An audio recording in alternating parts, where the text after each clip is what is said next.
ಪರಿಸರ ಪ್ರವಾಸೋದ್ಯಮದಲ್ಲಿ ಕೊಡಗು ಜಿಲ್ಲೆ 7ನೇ ಸ್ಥಾನದಲ್ಲಿದ್ದರೂ ಪ್ರವಾಸೋದ್ಯಮ ಬೆಳವಣಿಗೆಗೆ ಸರ್ಕಾರದ ಬೆಂಬಲ ಸಿಗುತ್ತಿಲ್ಲ ಎಂದು ಕೊಡಗು ಜಿಲ್ಲಾ ಹೋಟೆಲ್, ರೆಸಾರ್ಟ್ ಮತ್ತು ಉಪಹಾರ ಗೃಹಗಳ ಸಂಘದ ಗೌರವಾಧ್ಯಕ್ಷ ನಾಗೇಂದ್ರ ಪ್ರಸಾದ್ ವಿಷಾದ ವ್ಯಕ್ತಪಡಿಸಿದರು. ವಿರಾಜಪೇಟೆ ತಾಲೂಕು ಕಾರ್ಯನಿರತ ಪತ್ರಕರ್ತರ ಸಂಘ ಮತ್ತು ಕರಡಿಗೋಡಿನ ಇವಾಲ್ವ್ ಬ್ಯಾಕ್ ರೆಸಾರ್ಟ್ ಆಶ್ರಯದಲ್ಲಿ ಶುಕ್ರವಾರ ವಿಶ್ವ ಪ್ರವಾಸೋದ್ಯಮ ದಿನವನ್ನು ಆಚರಿಸಲಾಯಿತು. ರೆಸಾರ್ಟ್ ಸಭಾಂಗಣದಲ್ಲಿ ನಡೆದ ಸಮಾರಂಭದಲ್ಲಿ ಮಾತನಾಡಿದ ನಾಗೇಂದ್ರ ಪ್ರಸಾದ್, ಕೊಡಗಿನ 6 ಲಕ್ಷ ಜನಸಂಖ್ಯೆಯಲ್ಲಿ 1.25 ಲಕ್ಷ ಮಂದಿ ಪ್ರವಾಸೋದ್ಯಮವನ್ನೇ ಅವಲಂಬಿಸಿದ್ದರೂ ಈ ಕ್ಷೇತ್ರದ ಬೆಳವಣಿಗೆಯಲ್ಲಿ ಸರ್ಕಾರದ ಬೆಂಬಲ ತೀರಾ ಕಡಿಮೆ ಎಂದರು. ಪ್ರಕೃತಿ ಸೌಂದರ್ಯದಲ್ಲಿ ದೇವರ ವರದಾನದಂತಿರುವ ಕೊಡಗಿನಲ್ಲಿ ಪ್ರಕೃತಿ ನಾಶವಾಗುತ್ತಿದೆ ಎಂಬ ಕೂಗಿದ್ದರೂ ಇದಕ್ಕೆ ಅವಕಾಶ ಮಾಡಿಕೊಡುತ್ತಿರುವವರು ಯಾರು ಎಂದು ಅಧಿಕಾರಿ ವರ್ಗವನ್ನು ಅವರು ಬೊಟ್ಟು ಮಾಡಿದರು. ಜಿಲ್ಲೆಯಿಂದ ಹೆಚ್ಚಿನ ತೆರಿಗೆ ಸಂಗ್ರಹವಾಗುತ್ತಿರುವುದರಿಂದ ಆಡಳಿತ ನಡೆಸುವವರು ಮೊದಲು ಜಾಗೃತರಾಗಬೇಕು. ಸರ್ಕಾರವು ಪ್ರವಾಸೋದ್ಯಮ ಅಭಿವೃದ್ಧಿಗೆ ಸೌಲಭ್ಯಗಳನ್ನು ಒದಗಿಸಬೇಕೆಂದು ನಾಗೇಂದ್ರ ಪ್ರಸಾದ್ ಒತ್ತಾಯಿಸಿದರು.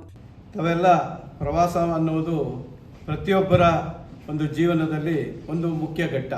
ನಿಮಗೆ ಗೊತ್ತಿದೆ, ಪ್ರವಾಸೋದ್ಯಮ ಬೆಳೀತಾ ಇದ್ದಂಗೆ ನಾವು ಬೇರೆ ಬೇರೆ ಇಂಟರ್ ಡಿಸ್ಟಿಕ್ ಇರ್ಬೋದು, ಇಂಟರ್ ಸ್ಟೇಟ್ ಇರ್ಬೋದು, ಹಾಗೆ ಹೊರಗಡೆ ದೇಶಗಳಿಗೂ ಹೋಗಿ ನಾವು ಪ್ರವಾಸವನ್ನು ಮಾಡಿ ಬರ್ತೀವಿ, ಅನುಭವವನ್ನು ಪಡ್ಕೊಳ್ತೀವಿ. ಪ್ರವಾಸ ಯಾಕೆ ಮಾಡಬೇಕು ಅಂತಂತಂದರೆ, ಈಗಾಗಲೇ ಅಧ್ಯಕ್ಷರು ಹೇಳಿದ ರೀತಿಯಲ್ಲಿ ದೇಶ ಸುತ್ತಿ ನೋಡು, ಕೋಶ ಓದಿ ನೋಡು ಅಂತ ಹೇಳ್ತಾರೆ. ನಾವು ಎಷ್ಟು ದೇಶಗಳನ್ನ ಸುತ್ತುತ್ತೀವಿ, ಎಷ್ಟು ನಾವು ಡೆಸ್ಟಿನೇಷನ್ಸ್ಗೆ ಹೋಗ್ತೀವಿ, ನಮಗೆ ಜ್ಞಾನಾರ್ಜನೆ ಆಗುತ್ತೆ. ಒಂದೊಂದು ಜಾಗದಲ್ಲಿ ಒಂದೊಂದು ಪರಿಸರ, ಆ ಒಂದು ಪರಿಸರಕ್ಕೆ ತಕ್ಕಂಥ ರೀತಿಯಲ್ಲಿ ಆಚಾರ ವಿಚಾರ ಇರ್ಬೋದು, ಆಹಾರ ಪದ್ಧತಿ ಇರ್ಬೋದು, ಶಿಕ್ಷಣ ಪದ್ಧತಿ ಇರ್ಬೋದು, ಸ್ಪೋರ್ಟ್ಸಿನ ಒಂದು ವ್ಯವಸ್ಥೆ ಇರ್ಬೋದು, ಮೆಡಿಕಲ್ ಟೂರಿಸಮ್ ಅಂತಾರೆ ಆ ವ್ಯವಸ್ಥೆ ಇರ್ಬೋದು. ಅದನ್ನು ಕಲಿತಂಥ ಒಂದು ವ್ಯವಸ್ಥೆಗೆ ಬಂದಾಗ ನಮ್ಮ ಪರಿಸರದಲ್ಲೂ ಸಮೇತ ಅದೊಂದು ಅಳವಡಿಸ್ಕೊಂಡ್ರೆ ನಮ್ಮ ಒಂದು ಪರಿಚಯ ಆದಂಥ ರೀತಿಯಲ್ಲಿ ಆಗುತ್ತೆ. ನಾವು ಇವಾಗ ಹೊರದೇಶಗಳಿಗೆ ಹೋಗ್ತೀವಿ, ಅಲ್ಲಿಯ ಒಂದು ಸಂಸ್ಕಾರವನ್ನು ನೋಡಿ ಬರ್ತೀವಿ. ನಮ್ಮ ಸಂಸ್ಕಾರವನ್ನು ಬೇರೆಯವರಿಗೆ ತಿಳಿಸುವಂಥ ಒಂದು ವ್ಯವಸ್ಥೆಯನ್ನು ನಾವು ಈ ಪರಿಸರದಲ್ಲಿ ಮಾಡ್ತೀವಿ ಅಂತ ಹೇಳಲಿಕ್ಕೆ ಇಷ್ಟಪಡ್ತೀನಿ. ಯಾಕೆಂತಂದರೆ ಇಕೋ ಫ್ರೆಂಡ್ಲಿ ಆಗಿ ಎಕೋ ಟೂರಿಸಮ್ನ ಡೆವಲಪ್ ಮಾಡಿದಾಗ ನಮ್ಮ ಕೊಡಗಿಗೆ ಒಂದು ಒಳ್ಳೆಯ ಸ್ಥಾನ ಇದೆ. ಈಗ ನಿಮ್ಗೆ ಗೊತ್ತಿದೆ, ವರ್ಲ್ಡಲ್ಲೇ 7ನೇ ಸ್ಥಾನವನ್ನು ನಮ್ಮ ಕೊಡಗು ಪಡ್ಕೊಂಡಿದೆ. 7ನೇ ಸ್ಥಾನ ಪಡ್ಕೊಳ್ಬೇಕು ಅಂದರೆ ಅಷ್ಟು ಈಸಿ ಅಲ್ಲ. ಅದು ಇಡೀ ಪ್ರಪಂಚದಲ್ಲಿ 7ನೇ ಸ್ಥಾನ ಪಡ್ಕೊಂಡಿರೋದು ಅದು ತುಂಬ ಅತಿಶಯೋಕ್ತಿ ಆಗುತ್ತೆ. ಆ ಒಂದು ಕಾರ್ಯಕ್ರಮ ನಾವು ಇಲ್ಲಿ ಮಾಡ್ತಾ ಇದ್ದೀವಿ ಅಂತ ಬೇರೆಯವ್ರಿಗೆ ಕಾಣಿಸ್ತಾ ಇದೆ, ಬಟ್ ನಮಗೆ ಗೊತ್ತಾಗ್ತಾ ಇಲ್ಲ ಏನು ಮಾಡ್ತಾ ಇದ್ದೀವಿ ಅಂತ. ಆ ಒಂದು ನಿಟ್ಟಲ್ಲಿ ಎಕೋ ಟೂರಿಸಮ್ನ ನಾವು ಮೇಯ್ನ್ ಸಬ್ಜೆಕ್ಟ್ ಆಗಿ ಇಟ್ಕೊಂಡು ಸಸ್ಟೈನೇಬಲ್ ಟೂರಿಸಮ್, ನಮ್ಮ ಒಂದು ಏನು ಸ್ಥಿರತೆ ಇರೋಂಥ ಒಂದು ಟೂರಿಸಮ್ನ ನಾವು ಬೆಳೆಸೋವಂಥ ಒಂದು ವ್ಯವಸ್ಥೆಯನ್ನು ನಾವು ಕೊಡಗಲ್ಲಿ ಅಳವಡಿಸ್ಕೊಳ್ಬೇಕು. ಪ್ರವಾಸೋದ್ಯಮ ಚಟುವಟಿಕೆಯಲ್ಲಿ ತೊಡಗಿರುವವರಿಗೆ ಮುಖ್ಯವಾಗಿ ನೈತಿಕತೆ ಇರಬೇಕೆಂದು ಯೂಟ್ಯೂಬರ್ ಮತ್ತು ಉದ್ಯಮಿ ಭಜನ್ ಬೋಪಣ್ಣ ಹೇಳಿದರು. ವಿಶ್ವದ ಯಾವುದೇ ಪ್ರಾಕೃತಿಕ ತಾಣಕ್ಕೆ ಕಡಿಮೆಯಿಲ್ಲದ ಈ ಜಿಲ್ಲೆಯಲ್ಲಿ ಪ್ರವಾಸೋದ್ಯಮ ಆರಂಭಿಸುವವರು ಕಾನೂನಾತ್ಮಕವಾಗಿ ಮತ್ತು ಪೂರ್ಣ ಪ್ರಮಾಣದಲ್ಲಿ ತೊಡಗಿಸಿಕೊಳ್ಳಬೇಕೆಂದು ಅಭಿಪ್ರಾಯಿಸಿದ ಅವರು, ಮೂಲಭೂತ ಸೌಲಭ್ಯಗಳನ್ನು ಕಲ್ಪಿಸಿದರೆ ಮಾತ್ರ ಪ್ರವಾಸೋದ್ಯಮದಿಂದ ಸ್ಥಳೀಯರಿಗಾಗುವ ಅನಾನುಕೂಲತೆಗಳು ತಪ್ಪುತ್ತವೆ ಎಂದು ಹೇಳಿದರು. ಖುಷಿ ಆಗುತ್ತೆ. ಓಕೆ, ನಮ್ಮ ಟೀಮಲ್ಲಿ ಒಬ್ಬರು ಹೊಸ ಗಾಡಿ ತೆಗೆದ್ರು, ನಮ್ಮ ವೆಂಡರ್ ಒಬ್ಬರು ತೆಗೆದ್ರು. ಸೊ KEB ಪ್ರತಿಯೊಬ್ಬರು, ಯಾರಿಗಿಲ್ಲ ಅಂತಿಲ್ಲ ಸರ್, ಎಲ್ರಿಗೂ ಬಂದಿದೆ, ಲೈಕ್ ಎಲ್ರಿಗೂ ಬೆನಿಫಿಟ್ ಆಗುತ್ತೆ. ಬಟ್ ಸಫರ್ ಆಗೋದು ನಾವು, ಲೈಕ್ ಲಾಸ್ಟ್ ಮಿನಿಟಲ್ಲಿ. ಸೊ ಇದರಿಂದ ಒಂದು ನನಗೆ ಮನಿ ಡಿಸ್ಟ್ರಿಬ್ಯೂಷನ್ ಬಗ್ಗೆ ಗೊತ್ತಾಯಿತು. It's about not me making money, it's all we are all making money together to do something. But ಒಂದು ಎಥಿಕ್ಸ್ ಇಟ್ಕೊಂಡು ಮಾಡಬೇಕಾಗಿರೋದು ತುಂಬ ಇಂಪಾರ್ಟೆಂಟ್. ನಾವು ಏನೋ ಕಾರ್ಪೊರೇಟ್ ರೆಸಾರ್ಟ್ ಥರ ಲೈಕ್ ಬೇರೆ ಲೆವೆಲಲ್ಲಿ ಡೆವಲಪ್ ಮಾಡೋದಕ್ಕಿಂತ ನಾವೀಗ Evolve Back is one of the role model. ನಾನು ಆ್ಯಕ್ಚುಲಿ ತುಂಬ ಚಿಕ್ಕದ್ರಲ್ಲಿ ನಮ್ಮ ಅಪ್ಪ ಹೇಳ್ತಾ ಇದ್ರು, Evolve Back is one of the best resort in Kodagu ಅಂತ. ಆವಾಗಲೇ ನನಗೆ ಅನಿಸ್ತು, ಈ ಒಂದು ರೆಸಾರ್ಟ್ ನಾನು ಯಾವತ್ತಾದ್ರೂ ಒಂದು ದಿವಸ ಹೋಗ್ತೀನಿ ಅಂತ. ಆ್ಯಂಡ್ ನನಗೆ ಅವ್ರನ್ನ ಏನು ಇಷ್ಟ ಆಗುತ್ತೆ ಅಂತ ಹೇಳಿದ್ರೆ, ನಾವೀಗ ಬರುವಾಗಲೂ ಅಷ್ಟೇ ಎಲ್ಲೂ ನನಗೆ ಏನು ಆರ್ನ್ ಮಾಡಿರೋದು ಕಾಣಿಸ್ತಾ ಇಲ್ಲ. ಸೊ ಅಷ್ಟು ಚೆನ್ನಾಗಿ ಕರ್ಕೊಂಡು ಬಂದು ನಮಗೊಂದು ಹಾಸ್ಪಿಟಾಲಿಟಿ ಕೊಟ್ಟು ಕರ್ಕೊಂಡು ಹೋಗ್ತಾ ಇದ್ದಾರೆ. It is very very nice. ಎಲ್ಲರೂ ಈ ಥರ ಒಂದು ಬ್ರ್ಯಾಂಡ್ ಕ್ರಿಯೇಟ್ ಮಾಡ್ಬೋದು, ಈ ಥರ ಒಂದು ಡೆವಲಪ್ಮೆಂಟ್ ಮಾಡ್ಬೋದು. ಆಮೇಲೆ ನಾವು ಸಫರ್ ಆಗೋದು ಯಾವಾಗ ಅಂತ ಹೇಳಿದ್ರೆ, ಈ 2019 ಗಂಟ ನನಗೆ ತುಂಬ ಬೇಜಾರಾಗ್ತಾ ಇದೆ ಅಂತ ಹೇಳಿದ್ರೆ, ನಾವು ಈಗ ಬೆಂಗಳೂರಲ್ಲಿ ಅಷ್ಟೊಂದು ಒಳ್ಳೆ ಕೆಲಸ, ಎಬ್ರಾಡಲ್ಲೆಲ್ಲ ಆಪರ್ಚುನಿಟೀಸ್ ಇತ್ತು, ಅಲ್ಲಿ ಹೋಗ್ಬಿಟ್ಟು ವರ್ಕ್ ಮಾಡೋದು. ಫಸ್ಟ್ ನಮಗಿಲ್ಲ, ನಮ್ಮ ಕೊಡಗಿಗೆ ಹೋಗ್ಬೇಕು. ಯಾಕಂದರೆ ನಾವೆಲ್ಲ ಬಂದು ಟ್ರಕ್ಕಿಂಗು, ನೇಚರು, ಈ ಕಾರ್ಡ್ ಮಾಡಿ ಸುತ್ಕೊಂಡು ಬೆಳೆದವರು. ನಮ್ಮ ಜಾಗಕ್ಕೆ ಹೋಗ್ಬಿಟ್ಟು ನಾವೇ ಏನಾದರೂ ಸ್ಟಾರ್ಟ್ ಮಾಡುವ ಅಂತ ಹೇಳ್ಬಿಟ್ಟು ಬಂದಾಗ ಕ್ರಿಟಿಸಿಸಮ್ ಸ್ಟಾರ್ಟ್ ಆಗುತ್ತೆ. ಏನಾದರೂ ಒಂದು ಚಿಕ್ಕದಾದರೆ, ಟೂರಿಸ್ಟ್ ಬರಬಾರ್ದು, ಟೂರಿಸಮ್ ಸ್ಟಾಪ್ ಮಾಡಬೇಕು, ಟೂರಿಸಮ್ ಹಾಗೆ, ಟೂರಿಸಮ್ ಹೀಗೆ ಅಂತ ಹೇಳ್ಬಿಟ್ಟು. ನಾನು ಕೇಳೋದು, ಯಾವ ಟೂರಿಸಮ್ನ ಸ್ಟಾಪ್ ಮಾಡಬೇಕು? ವಿಚ್ ಟೂರಿಸಮಲ್ಲಿ ಹೋದರೆ, ಈಗ ಸರ್ ಹೇಳ್ತಾರ ಅಡ್ವೆಂಚರ್ ಟೂರಿಸಮ್ ಇದೆ, ನನ್ನ ಫೋಕಸ್ ಬಂದು ಅಡ್ವೆಂಚರ್ ಟೂರಿಸಮ್. ಇಲ್ಲಿ ಬಂದು ಈಗ ನೇಚರ್ ಟೂರಿಸಮ್ ಇದೆ, ಎಕೋ ಟೂರಿಸಂ ಇದೆ, ಸ್ಪೋರ್ಟ್ಸ್ ಟೂರಿಸಂ. ಮೊನ್ನೆ ಬಂದು ಮ್ಯಾರಥಾನ್ ನೋಡಿ ಒಳ್ಳೆ ಹೆಸರು ಮಾಡ್ಕೊಂಡು ಹೋಗಿದ್ದಾರೆ. ಚೆನ್ನೈಯಿಂದ ಬಂದು ಗೆಸ್ಟ್ ನಮ್ಮಲ್ಲಿ ಸ್ಟೇ ಆಗಿದ್ದಾರೆ. ಸೊ ಅವರೆಲ್ಲ ಸ್ಪೋರ್ಟ್ಸ್ ಟೂರಿಸಂ ಬಂದರು. ಅದೇ ಥರ ಮೆಡಿಕಲ್ ಟೂರಿಸಂ, ಮೆಡಿಕಲ್ಗೆ ಬರ್ತಾರೆ, ಇಲ್ಲಿ ಬಂದುಬಿಟ್ಟು ಟ್ರೀಟ್ಮೆಂಟ್ ತಗೊಂಡು ಹೋಗ್ತಾರೆ. ಕೆಲವರು ಬಿಸ್ನೆಸ್ ಟೂರಿಸಂ. ಸೊ ಈ ಯಾವ ಟೂರಿಸಮ್ಗೆ ಇವ್ರಿಗೆ ಪ್ರಾಬ್ಲಮ್ ಇದೆ ಅಂತ ನನಗೆ ಅರ್ಥ ಆಗ್ತಾ ಇಲ್ಲ.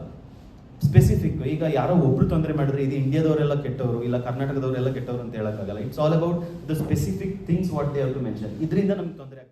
ಪ್ರವಾಸೋದ್ಯಮ ವ್ಯವಸ್ಥೆಗೆ ಧಕ್ಕೆಯಾಗದಂತೆ ನಮ್ಮ ಮನಸ್ಥಿತಿ ರೂಪುಗೊಳ್ಳಬೇಕು. ಪರಿಸರ ಸ್ನೇಹಿ ಮತ್ತು ಜನಸ್ನೇಹಿ ಪ್ರವಾಸೋದ್ಯಮ ಬೆಳೆಯಬೇಕೆಂದು ಕರ್ನಾಟಕ ಕಾರ್ಯನಿರತ ಪತ್ರಕರ್ತರ ಸಂಘದ ಉಪಾಧ್ಯಕ್ಷ ರಮೇಶ್ ಕುಟ್ಟಪ್ಪ ಅಭಿಪ್ರಾಯಿಸಿದರು. ಪ್ರವಾಸೋದ್ಯಮ ಬೆಳವಣಿಗೆಯ ಬಗ್ಗೆ ಮಾತನಾಡುವ ನಾವು ಇಲ್ಲಿನ ಸಂಸ್ಕೃತಿ ಪರಂಪರೆಗಳ ಶೋಕೇಸ್ ಮಾಡಿದ್ದೇವೆಯೇ ಎಂದು ಅವರು ಮಾರ್ಮಿಕವಾಗಿ ಪ್ರಶ್ನಿಸಿದರು. ಭಾರತದ ಕಾಶ್ಮೀರಕ್ಕೆ ಅತಿ ಹೆಚ್ಚು ಪ್ರವಾಸಿಗರು ಇವತ್ತು ವಿದೇಶದಿಂದ, ದೇಶದಿಂದ ಅಥವಾ ಎಲ್ಲ ಕಡೆಯಿಂದ ಕಾಶ್ಮೀರಕ್ಕೆ ಹೆಚ್ಚಿನ ಭೇಟಿಯನ್ನು ನೀಡುತ್ತೆ. ಕಾಶ್ಮೀರ ಇರ್ಬೋದು, ಕೊಡಗು ಇರ್ಬೋದು, ಈ ನೇಚರನ್ನು ನಾವು ಸೃಷ್ಟಿ ಮಾಡಿರುವಂಥದ್ದಲ್ಲ. ನಾವೇನಾದರೂ ಮಾಡಿದ್ದಕ್ಕೆ ಹಾಳು ಮಾಡಿದ್ದೀವಿ ವಿನಃ ಇದನ್ನು ರೂಪಿಸಿದವರು ನಾವಲ್ಲ. ಒಳ್ಳೆಯ ಪರಿಸರವನ್ನು ನಾವು ಹಾಳು ಮಾಡಿದ್ದೇವೆ ಹೊರತು ನಾವು ಒಳ್ಳೆಯ ಪರಿಸರವನ್ನು ಕಟ್ಟಿಕೊಟ್ಟಿಲ್ಲ. ಮರಗಿಡವನ್ನು ನಾವು ಬೆಳೆಯಲಿಲ್ಲ.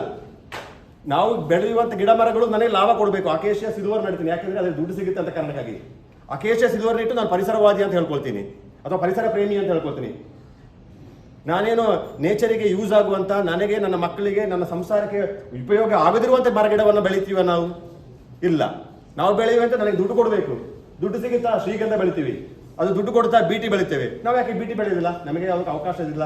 ಶ್ರೀಗಂಧ ನಾವು ಯಾಕೆ ಬೆಳೆಯಲ್ಲ? ಅದು ನಮ್ಮಿಂದ ಪ್ರಯೋಜನ ಆಗೋಲ್ಲ ನಮಗೆ ಅಂತ ಹೇಳುವಂಥ ಮನಸ್ಥಿತಿಗಳು ಬರ್ತದೆ ಅಲ್ವಾ? ಅದೇ ರೀತಿ ಈ ಕೊಡಗಿನ ಪರಿಸರಕ್ಕೆ ಧಕ್ಕೆಯಾಗದ ರೀತಿಯಲ್ಲಿ ಉಳಿಸಿಕೊಳ್ಳುವಂಥದ್ದು ಪರಿಸರ ಸ್ನೇಹಿ ಪತ್ರಿಕೋದ್ಯಮದೊಂದಿಗೆ ಇಲ್ಲಿಯ ಜನಸ್ನೇಹಿ ಪ್ರವಾಸೋದ್ಯಮವೂ ಆಗಬೇಕಾಗುತ್ತೆ. ಇರುವ ಪ್ರಾಕೃತಿಕ ಸಂಪನ್ಮೂಲಗಳನ್ನು ಸದುಪಯೋಗಪಡಿಸಿಕೊಳ್ಳಲು ಪ್ರವಾಸೋದ್ಯಮದಿಂದ ಮಾತ್ರ ಸಾಧ್ಯ ಎಂದು ಎಸ್ಎನ್ಡಿಪಿ ಜಿಲ್ಲಾಧ್ಯಕ್ಷ ವಿಕೆ ಲೋಕೇಶ್ ಹೇಳಿದರು. ರಕ್ಷಣೆ ಮತ್ತು ಮೂಲಭೂತ ಸೌಲಭ್ಯಗಳಿದ್ದರೆ ಪ್ರವಾಸಿಗರು ತಂತಾನೆ ಕೊಡಗಿಗೆ ಬರುತ್ತಾರೆ. ಎಲ್ಲಿಂದ ಹೆಚ್ಚುವರಿ ತೆರಿಗೆ ಸಂಗ್ರಹವಾಗುತ್ತದೋ ಅಲ್ಲಿಗೆ ಹೆಚ್ಚು ಖರ್ಚು ಮಾಡುವ ಕೆಲಸ ಆಗಬೇಕಿದೆ ಎಂದು ಲೋಕೇಶ್ ಹೇಳಿದರು. ಜೊತೆಯಲ್ಲಿ ಇನ್ನೇನು ಬೇಕು? ಉತ್ತಮವಾದ ಸರ್ವಿಸ್ ಕೊಡಬೇಕು. ಅದನ್ನೇ ಅವರು ಹೇಳಿದರು. ರಕ್ಷಣೆ ಮತ್ತು ಉತ್ತಮವಾದ ಒಂದು ಸೇವೆ ಕಲ್ಪಿಸಿದ್ರೆ ನಾವಿವತ್ತೇನು ರಿಪೀಟೆಡ್ ಗೆಸ್ಟ್ ಅಂತಾರಲ್ಲ ರಿಸಾರ್ಟ್ ಸಂಸ್ಕೃತಿ, ಅದು ಬರಬೇಕು ಅಂತ ಹೇಳಿದ್ರೆ ಆ ವಾತಾವರಣವನ್ನು ಕೊಡಗಿನಲ್ಲಿ ನಾವು ಸೃಷ್ಟಿ ಮಾಡಬೇಕಾಗ್ತದೆ. ಇಲ್ಲ ಅಂತೇಳಿದ್ರೆ ಕೊಡಗು ಎಲ್ಲಿದೆ? ನಾವೇನು ಹಳೆ ಶಿಲಾಯುಗಕ್ಕೆ ಹೋಗೋದ? ಅದೇ ರೀತಿ ವಾತಾವರಣದಲ್ಲೇ ನಾವು ಬದುಕಬೇಕು ಅಂತ ಹೇಳಿದ್ರೆ ನಾವು ಅಲ್ಲಿಗೆ ಹೋಗ್ಲಿಕ್ಕಾಗಲ್ಲ. ನಾವಿಲ್ಲಿ ಅಭಿವೃದ್ಧಿ ಆಗಬೇಕು ಅಂತ ಹೇಳಿದ್ರು. ಎಷ್ಟಿದ್ದಾರೆ ಅಂತ ಹೇಳಿದ್ರು? 6 ಲಕ್ಷ ಪಾಪ್ಯುಲೇಷನಲ್ಲಿ 1.25 ಲಕ್ಷ ಡಿಪೆಂಡ್ ಆಗಿದ್ದಾರೆ ಅಂತ ನಾನು ಅಷ್ಟೊಂದು ಯೋಚನೆ ಮಾಡಿರಲಿಲ್ಲ. ಆದರೆ ನೇರ ಹಾಗೂ ಪರೋಕ್ಷವಾಗಿ ಡಿಪೆಂಡ್ ಆದವರು ಇದ್ದಾರೆ. ಅಷ್ಟು ಜನಕ್ಕೆ ಒಂದು ಆಶ್ರಯ ಕೊಟ್ಟಿದೆಯಲ್ವಾ? ಅದಕ್ಕೆ ಒಂದಿಷ್ಟು ಪೂರಕವಾಗಿ ನಾವು ಸಹಕಾರ ಕೊಡುವಂಥದ್ದು ಜಿಲ್ಲಾಡಳಿತನೂ ಮಾಡಬೇಕು, ಸರ್ಕಾರನೂ ಕೂಡ ಮಾಡಬೇಕು.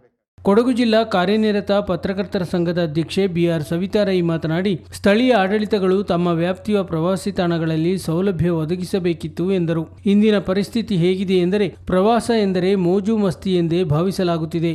ಇದರಿಂದಾಗಿ ಹೋದಲ್ಲೆಲ್ಲ ಕಸದ ರಾಶಿಯೇ ಬಿದ್ದಿರುತ್ತದೆ. ಸುಸ್ಥಿರ ಪ್ರವಾಸೋದ್ಯಮದ ಕೂಗು ಪ್ರವಾಸೋದ್ಯಮ ದಿನಾಚರಣೆ ಆರಂಭವಾದಂದಿನಿಂದಲೂ ಉಳಿದುಕೊಂಡಿದೆ ಎಂದು ಅವರು ವಿಷಾದಿಸಿದರು. ಪ್ರವಾಸೋದ್ಯಮ ಹೇಳಿದರೆ ಏನು ಅಂತ ಹೇಳುವಂಥ ಪ್ರಶ್ನೆಗಳು ಪದೇ ಪದೇ ನನ್ನನ್ನು ಕಾಡ್ತಾ ಇದೆ. ಯಾವ ಪ್ರವಾಸೋದ್ಯಮ? ಆರಂಭವಾಗಿದ್ದ ಕೊಡಗಿನಲ್ಲಿ ಅತಿಥಿ ದೇವೋಭವ ಅಂತ ಹೇಳುವಂಥ ಕಾನ್ಸೆಪ್ಟ್ ಇಟ್ಕೊಂಡು ಹೋಮ್ ಸ್ಟೇಗಳು ಹುಟ್ಕೊಡೋದು. ಎಗ್ಗಿಲ್ಲದ ಹೋಮ್ ಸ್ಟೇಯಿಂದ ಸಾರ್ವಜನಿಕರು ಕಿರಿಕಿರಿ ಆಗುವಷ್ಟು ಮಟ್ಟಿಗೆ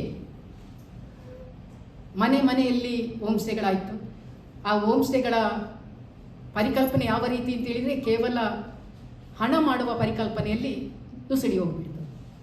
ನಾನು ಕೊಡಗಿನ ಮಟ್ಟಿಗೆ ಮಾತನಾಡೋದಾದರೆ ಪ್ರವಾಸೋದ್ಯಮ ಬೆಳಿಲಿಕ್ಕೆ ಅಥವಾ ಪ್ರವಾಸೋದ್ಯಮಕ್ಕೆ ಒಂದು ಅರ್ಥವನ್ನು ಕಲ್ಪಿಸಿಕೊಡಲಿಕ್ಕೆ ನಗರಸಭೆ, ಪಟ್ಟಣ ಪಂಚಾಯಿತಿ, ಪುರಸಭೆಗಳು ನಾಂದಿ ಹಾಡಬೇಕಾಗತ್ತೆ. ಬರುವಂಥ ಪ್ರವಾಸಿಗರಿಗೆ ಏನೇನು ಸೌಲಭ್ಯಗಳನ್ನು ನಾವು ಒದಗಿಸಿಕೊಡ್ತಾ ಇದ್ದೇವೆ ಅಂತ, ಆ ಸೌಲಭ್ಯಗಳನ್ನು ನಾವು ಒದಗಿಸಿಕೊಡ್ತಾ ಇದ್ದೇವಾ?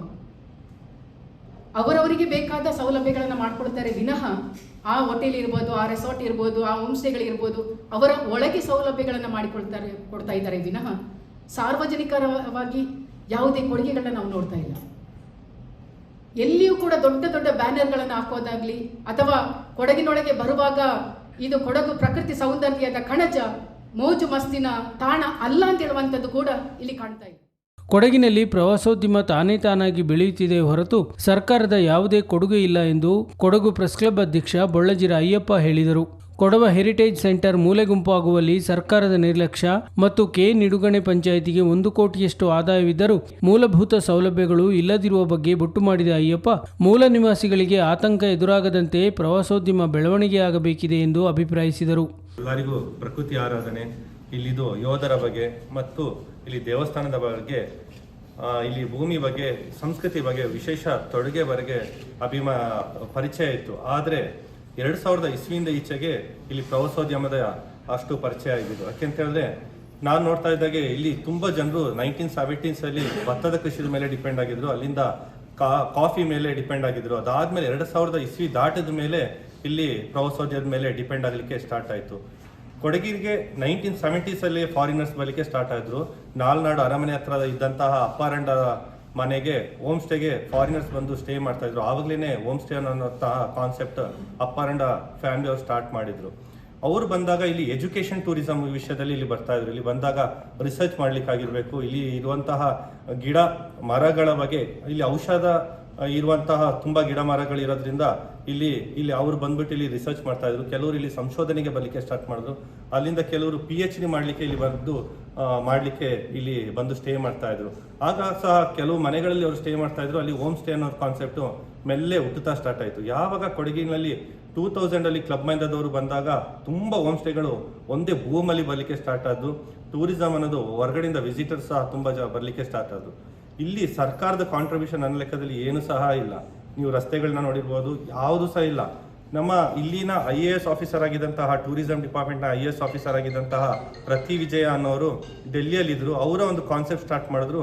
ಇಲ್ಲಿಗೆ ಬಂದಾಗ ಇಲ್ಲಿನ ಸಂಸ್ಕೃತಿ ಆಚಾರ ವಿಚಾರ ಇರಬೇಕು, ಇಲ್ಲಿನ ಮುಂಚೆ ರಾಜರ ಮನೆತನದ ವ್ಯವಹಾರಗಳು, ಇಲ್ಲಿನ ಸಂಸ್ಕೃತಿ ಬಗ್ಗೆ ಪರಿಚಯ ಮಾಡಿಕೊಳ್ಳಬೇಕಾಗಿ ಅಂತೇಳಿ ಒಂದು ಕೊಡವ ಹೆರಿಟೇಜ್ ಸೆಂಟರ್ನ ಮಾಡಬೇಕು ಅಂತೇಳಿ ಅವರ ಕಾನ್ಸೆಪ್ಟಲ್ಲಿ ಮಡಿಕೇರಿ ಈಗಿನ ಜಿಲ್ಲಾ ಪಂಚಾಯತ್ ಪಕ್ಕ 5 ಎಕರೆಗಳನ್ನ ಅವರು ಮೀಸಲಾತಿ ಇಟ್ಟರು. ಅದಕ್ಕೆ ಒಂದು ಫಂಡನ್ನು ಸಹ ಡೆಲ್ಲಿಯಿಂದನೇ ಅವರು ರಿಲೀಸ್ ಮಾಡಿದ್ರು. DC ಕಚೇರಿಗೆ ಬಂತು. ಆದರೆ ಎಷ್ಟೋ ವರ್ಷಗಳಾದರೂ ಸಹ ಅದು ಇಲ್ಲಿ ಗಂಟ ಆಗಲಿಲ್ಲ. ಅವರ ಕಾನ್ಸೆಪ್ಟ್ ಇದ್ದಿದ್ದು ಇಲ್ಲಿ ಒಂದು ಕಾರ್ಯನಿರತ ಪತ್ರಕರ್ತರ ಸಂಘದ ತಾಲೂಕು ಅಧ್ಯಕ್ಷ ರಿಜಿತ್ ಕುಮಾರ್ ಪ್ರಾಸ್ತಾವಿಕವಾಗಿ ಮಾತನಾಡಿದರು. ವೇದಿಕೆಯಲ್ಲಿ ಇವಾಲು ಬ್ಯಾಕ್ ರೆಸಾರ್ಟ್ ಪ್ರಧಾನ ವ್ಯವಸ್ಥಾಪಕ ಥೋಮಸ್ ಪೌಲ್ ಉಪಸ್ಥಿತರಿದ್ದರು.